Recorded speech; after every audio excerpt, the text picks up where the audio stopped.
এইটো অনুভৱ অতি সুন্দৰ, কাৰণ এই আমাৰ শাক্ত ধৰ্মৰ লোকসকলৰ পীঠস্থান এই ভ্ৰমণ শ্ৰী শ্ৰী কালী মন্দিৰ। ইয়াত এই অঞ্চলৰ লোকবিশ্বাস জড়িত হৈ আছে, এই অঞ্চলৰ ৰাইজৰ ভক্তি জড়িত হৈ আছে। এটা বৃহৎ অঞ্চলৰ ৰাইজে এই অনুষ্ঠানটোৰ লগত আজি বহু বছৰ বুলি কওঁতে এইটো আমি নজনা দিনৰ পৰাই মানে ইয়াৰ লগত জড়িত হৈ আছে। গতিকে এই শ্যামা পূজা যি ইয়াত অনুষ্ঠিত হয়, এই অনুষ্ঠানটো সকলো ৰাইজৰ সহযোগত ইয়াত হয় আৰু আমি আহি ইয়াত ভাল পাওঁ। মই বিধায়ক হৈ থাকোঁতেও আহিছোঁ, এই অনুষ্ঠানটোক সহায়ো কৰিছোঁ আৰু চৰকাৰীভাৱে বিধায়ক পুঁজিৰ এনেকুৱা বিভিন্ন অনুদানো আমি এটা সময়ত ইয়াত দিছোঁ আৰু ইয়াৰ পৰিসৰ এতিয়া লাহে লাহে বৃদ্ধি পাইছে, লাহে লাহে ইয়াৰ অৱয়বটো বাঢ়িছে, দূৰ দূৰণিৰ ৰাইজো ইয়াত আহিবলৈ লৈছে। গতিকে এখন শাক্তপীঠ হিচাপে ইয়াৰ গুৰুত্ব সদায় আমাৰ সমাজত আছে।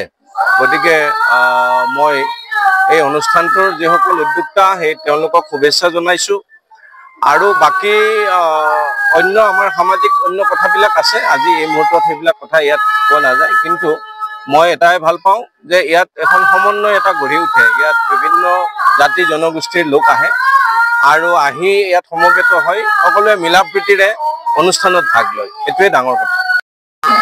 শ্ৰী শ্ৰী কালী মন্দিৰ হৈছে খলীয়া অঞ্চলৰ বৃহত্তৰ খলীয়া অঞ্চলৰ এটা একতাৰ এনাজৰীৰ এটা বান্ধ খোৱা এটা অনুষ্ঠান।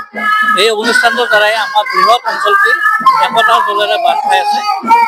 এবাৰ ৬৩তম এই শ্ৰী শ্ৰী কালী মন্দিৰৰ এই উৎসৱটি আমি ইতিমধ্যে যোৱাকালি সম্পূৰ্ণভাৱে অনুষ্ঠানবিলাক সুন্দৰভাৱে পৰিচালিত হৈ গৈছে আৰু আজি আমাৰ ৰাতিপুৱাৰ পৰা কিছুমান দৰ্শনাৰ্থীসকলে ইয়াত দৰ্শন কৰিছে, ভোগ প্ৰসাদ গ্ৰহণ কৰিছে।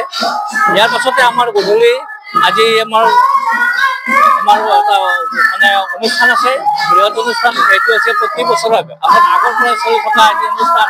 সেইটো হ'ল আমাৰ মিনি থিয়েটাৰ আজি নাট প্ৰদৰ্শন কৰা হ'ব।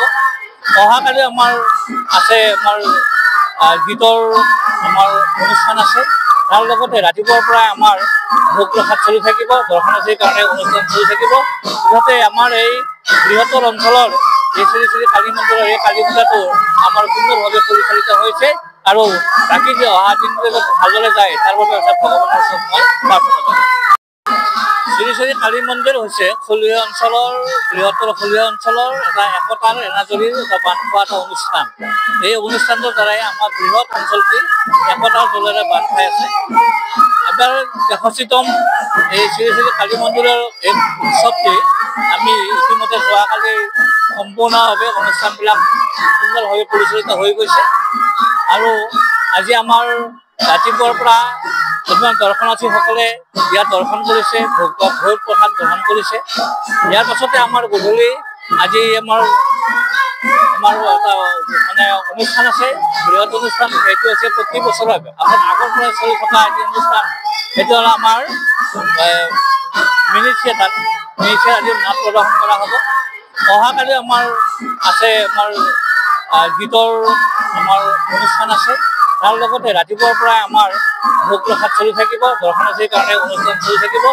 যাতে আমাৰ এই বৃহত্তৰ অঞ্চলৰ এই শ্ৰী শ্ৰী কালী মন্দিৰৰ এই কালী পূজাটো আমাৰ সুন্দৰভাৱে পৰিচালিত হৈছে আৰু বাকী যে অহা দিনটোলৈ ভালদৰে যায় তাৰ বাবে ভগৱানৰ ওচৰত মই প্ৰাৰ্থনা কৰোঁ।